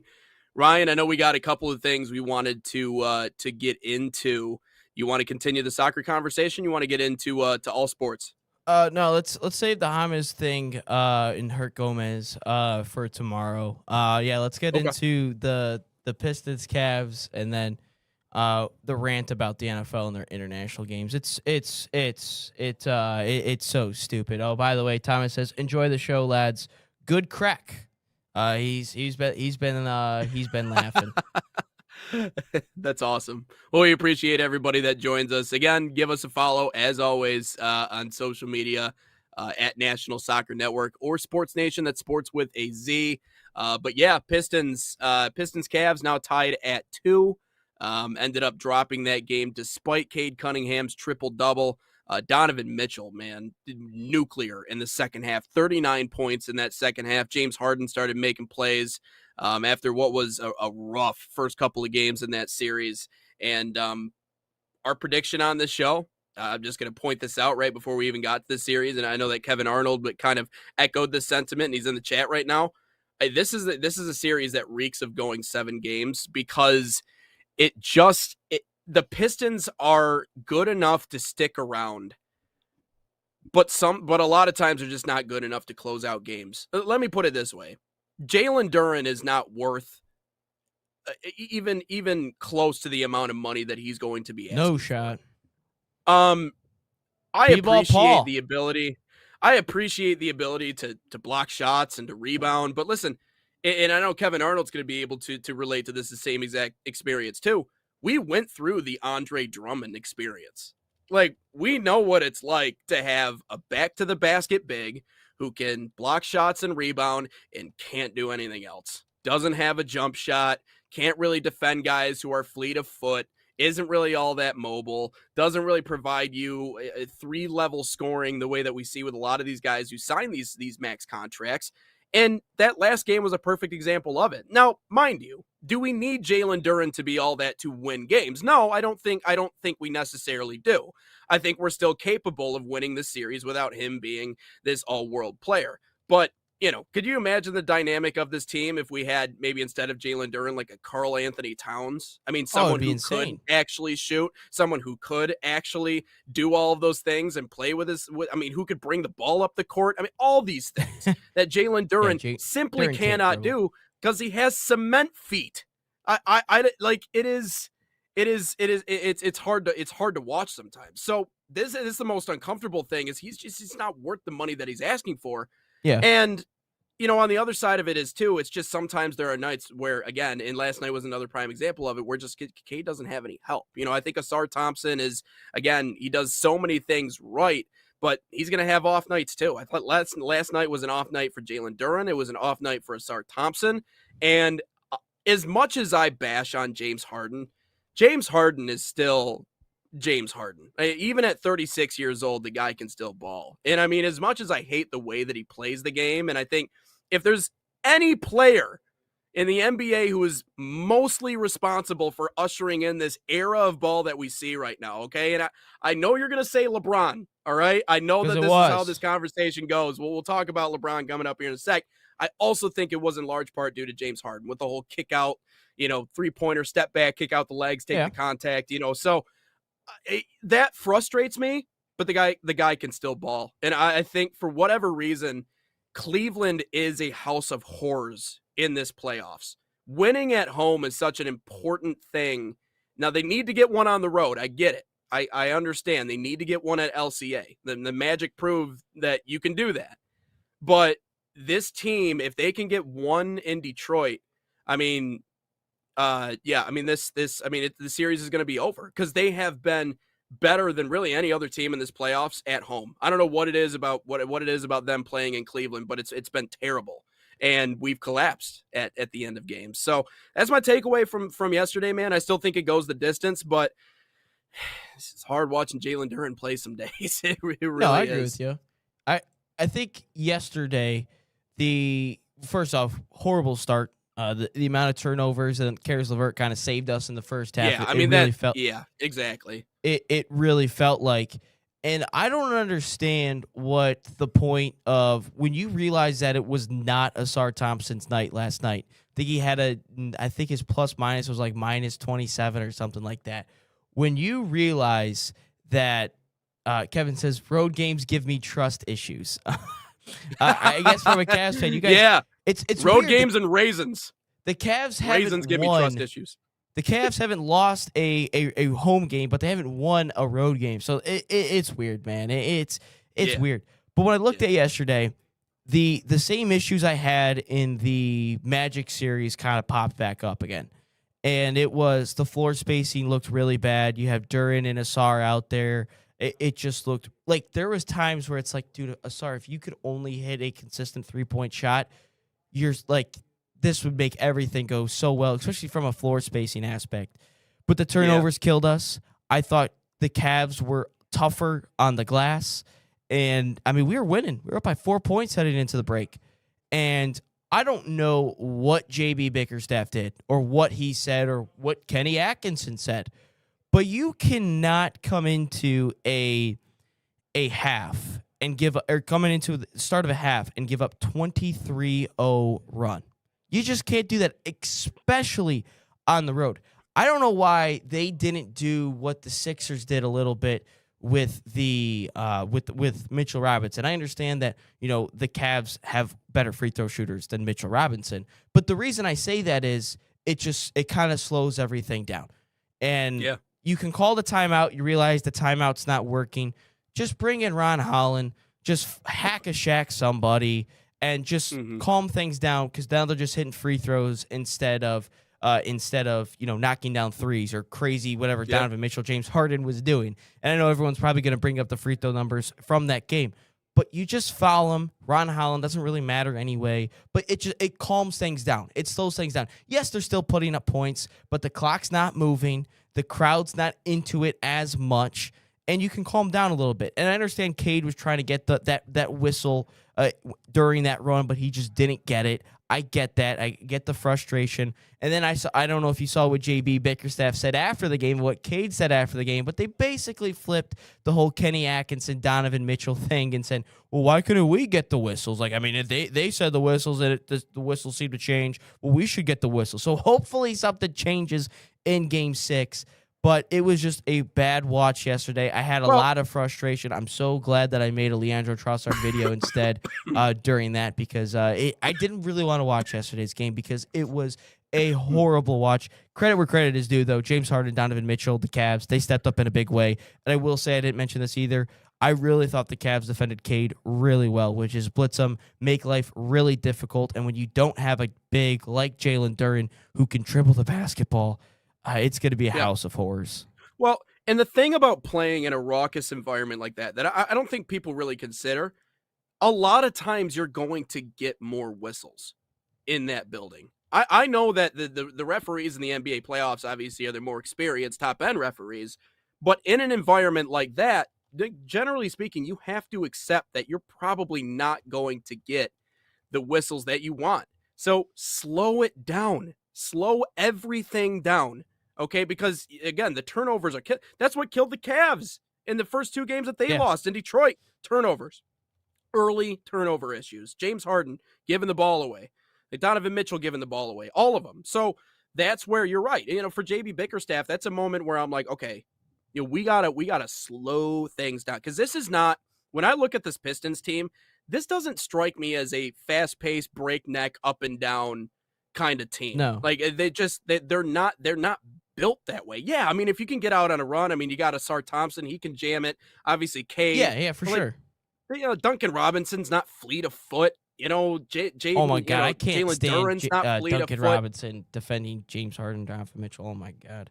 God, I love my Heat culture guys. Like watching Max Strus do what he does. I mean, it's just Max Strus. It's fun to see the branches of that organization, right? The Heat way. Strus. But why do you hate Strus, man? Is it the haircut? The haircut. I think like he's the man bun? I don't know. I don't like the way he just cries all the time. Like no matter what the foul is, I know every NBA player does it, but whenever he fouls somebody, it really like he just crashes out for it, and it's like, dude, come on. And then when he gets like a nice play defensively, he just like also crashes out, tries to get the crowd pumped up. I just don't like him. He also has a punchable face. He doesn't look like he's 215, man. He that dude's a brick house. My goodness. Anyways, his steal against Cade was big. The one they got recently, which that's still the stupidest giveaway I've ever seen. But anyways, no, it's winning in Cleveland is going to be an extremely difficult thing to do. But let me make this clear, right? The Game 5 in Cleveland will decide where this series goes, in my opinion. Because even if we have to come back, it is going to make all the difference in the world, at least in my mind. And it's going to change everything. Yeah, because if we're able to win, keep home court advantage in our favor, because we get it to a Game 7. We know what James Harden does in Game 7s. We understand that. And obviously, the Pistons have been to a Game 7, and obviously the Cavs have been to a Game 7 as well, but the Cavs have never been on a Game 7 on the road. So I think that's a big factor as well. But another number I wanted to put out there before we eventually move on, how many turnovers do you think the Pistons had last night? I mean, over 20. No, just the Pistons starters. Oh, just the starters? Yes. They had 18 in total turnovers yesterday. Wow. I was going to say 15. Wow. They had 16, just the starters itself. 16. Oh, yeah. Yeah, that ain't good. Yeah. That ain't good. Cade. Yeah. Cade. And if there's go ahead. No, go ahead. Cade 5, Duren 4, Asar 4, Robinson 2. Yeah. Nothing. And that is the backbreaker. It has been the backbreaker in this series. Yeah. It's absolutely. You got to keep the basketball, especially on the road. Yeah. Ball security is job security. That's that much we do know. Coming up next here on Inside the Game, let's talk a little bit about the Lions. Apparently, they might have to play 3 games in 12 days after playing overseas in Germany. I know we have certain feelings about the overseas games. When does the NFL just move to 82 game format? When do they just become the NBA and we just play football for 4 or 5 months out of the year and then play every single day? Who knows? I think that might be coming up because I'm not sure. I don't know how you play 3 games in 12 days. That's not football in my opinion. But we'll talk about that coming up next here on Inside the Game.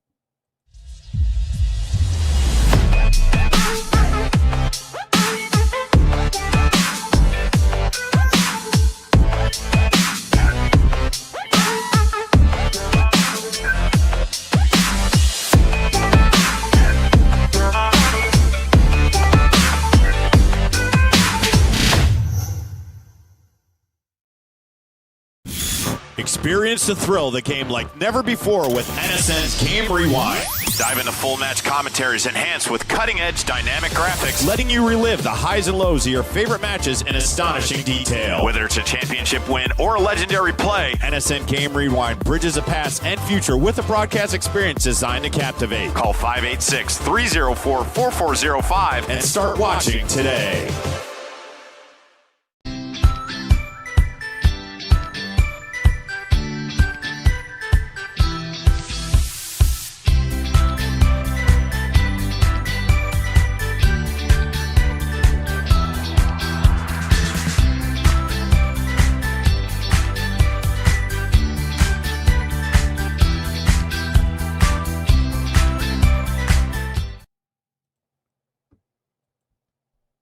We are back in live Inside the Game, episode 286 here on the National Soccer Network.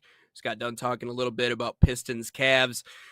But Ryan, looking ahead to the upcoming NFL season, I know we're still a ways away, but one of the things that has plagued the Detroit Lions, we could just stretch that out to say really any Detroit sports team, has been injuries, getting banged up, losing guys, especially veteran players. And obviously, we talked about the importance of this offseason and really restructuring things for a team that is aging and does have injury concerns and all of those other things. And the Lions very well could have to play 3 games in 12 days after they play in Germany. Go ahead and set this one up for us. I don't know. That's a tough ask. Well, first off, NFL international games are one of the stupidest things ever. Just do what soccer does. Play the preseason games overseas. Tell Patrick Mahomes he's got to play 1 drive. That's all he's got to do. Just tell him play 1 drive. Everyone will be happy. It's one of the stupidest things. And again, I don't think that the NFL will put another game for the Lions that next day. I truly don't. Or that next weekend, I should say. I really don't, especially when they have to play in Thanksgiving. But you are sending an NFL franchise to Germany, and then they're going to have to fly all the way back and probably come back. They'll probably have off days until Wednesday, and hopefully they don't have to play that weekend. Again, this is all just assumptions at this point because we only know, obviously, it's the Lions. We know 3 confirmed dates. and that is who they're playing the second game and where they're playing. That's the Bills. We know that. And then we know that they're playing in Germany. We don't know who it is. And obviously it's Thanksgiving. But what's he saying? Oh, lads, just so to let you know, England's best players are Irish. Yes, I do know about that. And Jack Grealish, he's also Irish. Crazy that those players actually played for Ireland. I do know about that, Thomas. I don't know how England keeps getting away with it. But anyway, but when I look at it, I swear to God, they better not do this, because that is everyone complains about these players dropping like flies, these NFL players. Everyone's injured all the time. We got practice squads all over the place. Well, when you put a schedule in place where, you're playing X amount of games in just a short amount of span, that's going to happen. If they were to play 3 games in 12 days, we're going to see a ton of injuries because the body can't handle that amount of contact and play at a peak level. We might drop a game or two because of that. And to think that Thanksgiving game, which is kind of typically against a division rival, how pivotal could that be in the NFC North race? How pivotal could that be? That's massive if we don't have a fully healthy squad. That's really going to annoy me. I really don't think the NFL is that dumb, but I will say another thing.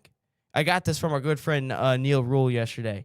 He mentioned that like right around like right after Thanksgiving, when the college football season kind of ends, or like after whenever conference championship weekend is. He's saying that after that stretch to about like New Year's Day, there's going to be like an NFL game on every single day: Monday, Tuesday, Wednesday, Thursday, Friday, Saturday, Sunday. Yeah. Because look at what the schedules have been like. On Christmas, we have like 4 NFL games now all of a sudden. Then there's like a random football game on Black Friday now. And then like weeks leading up to Christmas. And the thing is people will watch. Why? Because it's football. And then you're going to have to download. Then you're going to have to get a subscription to Prime, Netflix, Paramount, something else. Or Peacock probably as well, because NBC. But that's the issue with all of this, is there's just too many games in a short amount of time. And these players, and then don't get me wrong, there's going to be an 18th game in here somewhere. Like, you can't have an odd amount of games for that long. There's going to be an 18th game somewhere. But if we could just cut down on the international games, again, play the preseason games that no one wants to play in. It's weird. Soccer players do it, and the big-time players play for like 10, 15 minutes, and everyone's happy about it. Just let the stars play the opening drive or the second drive or just a random drive in the second half. Let them play all the preseason games overseas. Quit trying to get your money, because without the players, you don't have a product, NFL, and you have to protect them better. And putting all these games in a short amount of time is not doing so. But I don't think the NFL is dumb to put a third game in 12 games for the Lions. At least I hope. I don't think it's a matter of being dumb. I think it's a matter of what's most important: raising the bottom line, making your money, and TV viewership ratings. People are making more money than Jesus Christ himself with the amount that they're pulling in from football. And the reality is that no one watches the XFL or any of these other leagues. Like, no one, when football season is done, no one cares. Definitely not everybody watching that moves stuff. on. Right? So they're not pulling in a ton of money from these other leagues that people are just not really all that invested in. You could call it the minor leagues. Maybe you find someone in there that could serve well on an NFL roster, fine. But from a viewership perspective, it's kind of treated like the minor leagues. No one watches that. So they're going to try and maximize everything that the NFL is. And let's be honest with ourselves. The NFL dominates the viewership space in the United States. There is no other sport that even comes remotely close to what the NFL does in the U.S. I'm not talking about the world. I'm talking about in the soccer United in the States. U.S. comes close. Look how much views they get, man. I'm just kidding. I know you are. Can we say that soccer will rival American football in 2 years after the World Cup? Views? There we go. Yep. Okay, there we go. My God. See, that's Could a good. You imagine if we put that on social media? Oh my God, people would hate us. That's a good can you say. But anyways, no, so this is not about are they smart enough. This is about the NFL wanting to maximize their profits. That's the only reason why they would add another game to the season. That's the only, like, they can claim all they want. They care about player safety, but they don't in the least bit. The whole concussion thing, in my mind, was a farce. Okay, yes, you paid a lot of money in settlements to players that ended up, losing their minds because of concussions and CTE. Shout out Antonio and Brown. You took shortcuts. Like, yeah, yes, Seeing okay, you, you dog. paid out a lot of money, but to do that and then turn around and add more games and expect them to play in these quick turnarounds, this is not basketball. This is not, baseball. This is football. You know what I mean? You need a week to let your body recoup. And I don't think you should be playing 17 games to begin with, and then a playoffs that's, again, it's practically like another season. So, yeah, I think a lot of this is just virtue signaling from the NFL. I don't think they genuinely care at all about player safety. So a couple things coming in. Kevin, I'll get to Fabian's after because it's kind of a funny one. Kevin says, this is why I am glad the Browns don't get primetime / high spotlight games until they get good. Who the heck knows when that will happen?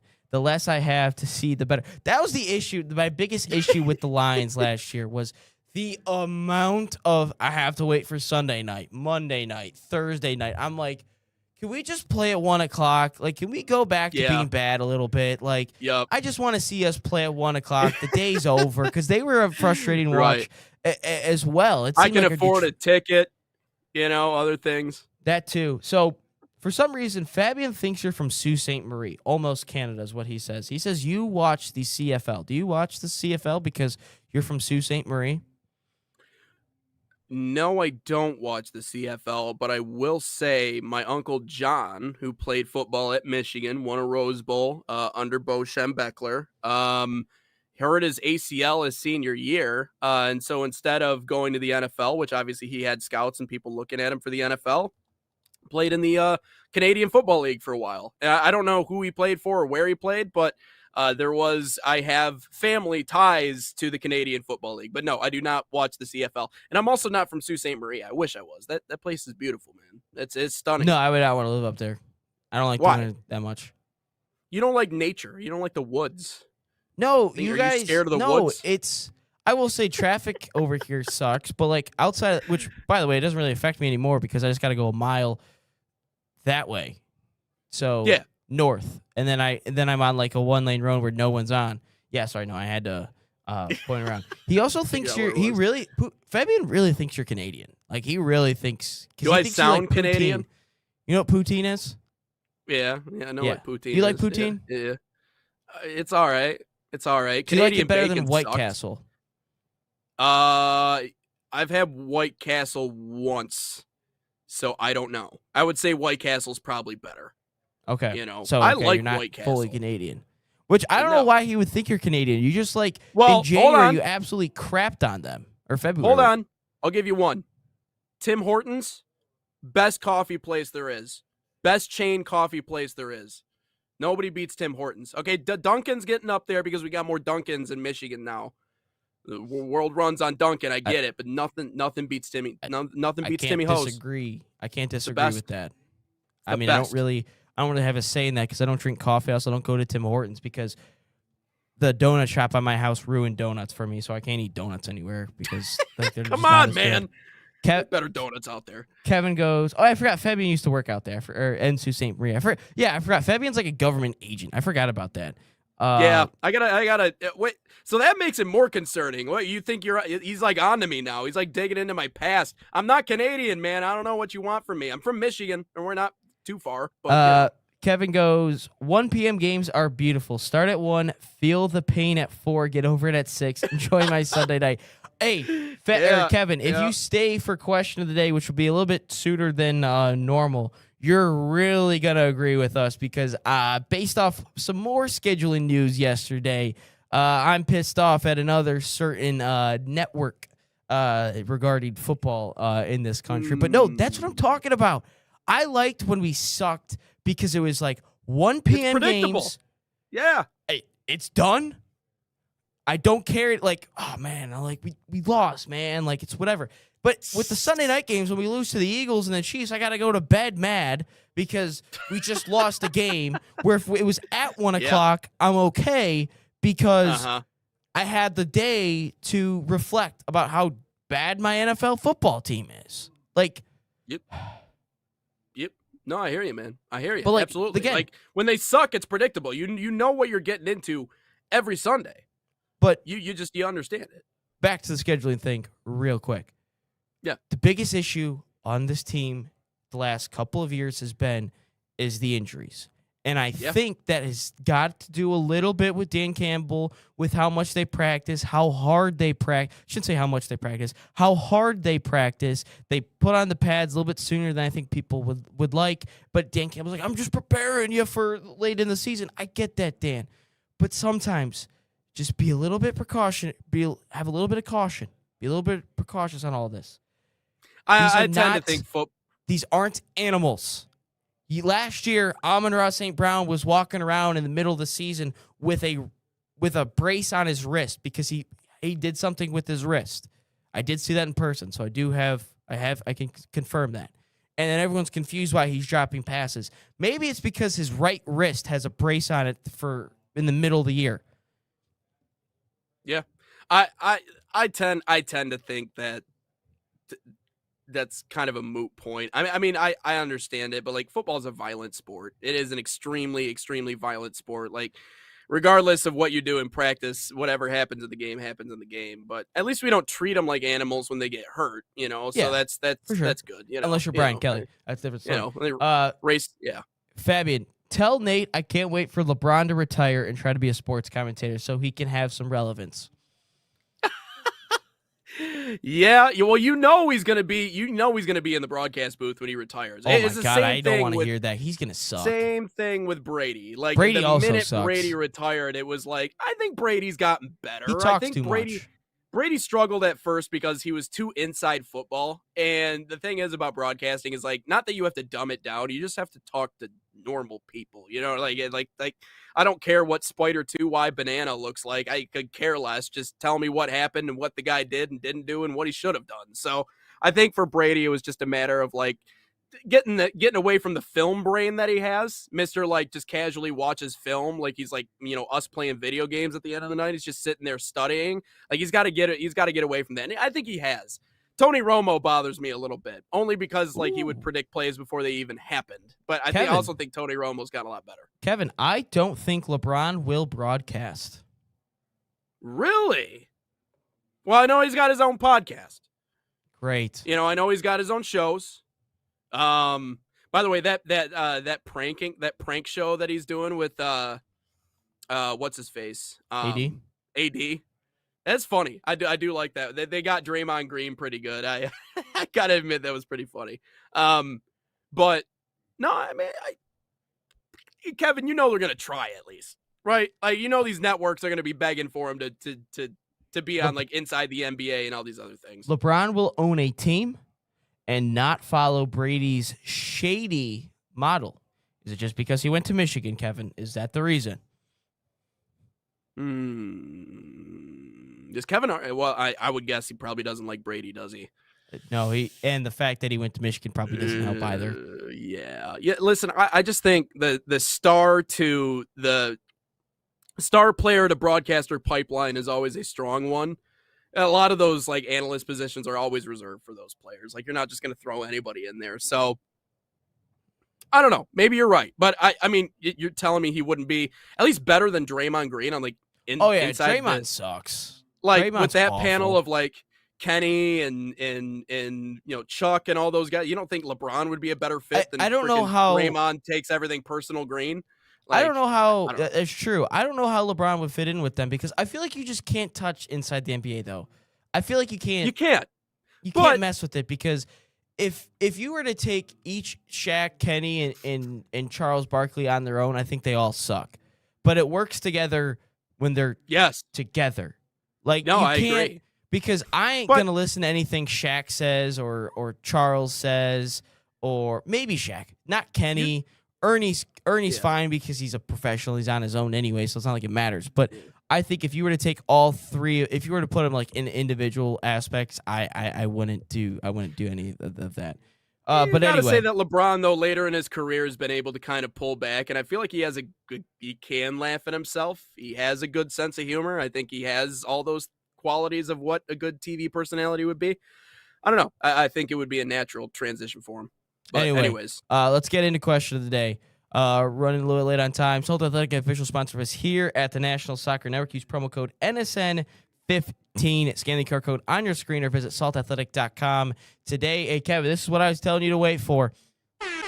Can we boo Big Noon kickoff again? How are you telling me? How can you tell me that Oklahoma, Michigan is a noon game, yet we go back to last year, we rewind a second, and because the SEC is on ESPN, Oklahoma gets a night game against the Wolverines. I'm not saying it being a night game is going to be for a fact. Whenever Ohio State plays them again, Texas that is, they will play them at night in Texas, unlike they did at the Shoe. Yeah, no, I think it's weird that the biggest game of the day, and I know we got to wrap this up here shortly, so I'll make this quick, but I think it's odd when the biggest game of the day is at noon. Like, just on its face, It's I just weird, think man. it's weird. It's weird. I know what they're trying to do though, right? They're trying to separate that game from all the rest of them, right? So it kind of stands alone. It kicks the day off, which I mean, I guess it is cool. Like, you kick the day off with the biggest game, but I don't like that. Like, I No. want, like, yeah, like if I'm watching like a prize fight, I want like all of my, first couple of matchups, whatever, who cares, whatever, da. And then you get to prime time and you have your big matchup, your Michigans, your Ohio States, whoever it is. Like, that is how it should be. That's how it was, I felt like, for a while, but now obviously everything's at noon. No, I think it's corny. I've never liked it. I've never really thought that it captures the attention, to be honest with you. And I will also add this before we go. From a student aspect, you can drink all day rather than wake up at 7:30 in the morning, get up, get ready with your friends, which also is such an amazing experience, man. That is the one thing I miss about school, is getting up early with the boys on a fall, crisp morning, cracking open up a bev and getting things rolling. But no, boo Big Noon. We need these elite college football games at least 3:30, because I think 3:30 is the most perfect time for a college football game. 3:30 or 7:30. That's what I'm saying. Yeah, I agree. That'll wrap up episode 286 here on Inside the Game. Obviously, we appreciate all you guys, as always. Again, National Soccer Network, Sports Nation, whether it be Kevin, Dave, Fabian, whoever else was jumping into the chat, including our Irishman, our new listener. Appreciate Thomas. everybody Shout out. who has been in here. Thomas, Also a gunner. Appreciate you. Yeah. All right. We got a show full of gunners. I'm guessing we're gonna get more of them as we go. But that'll wrap up 286. We'll talk to you guys tomorrow at 9 a.m. here on Inside the Game.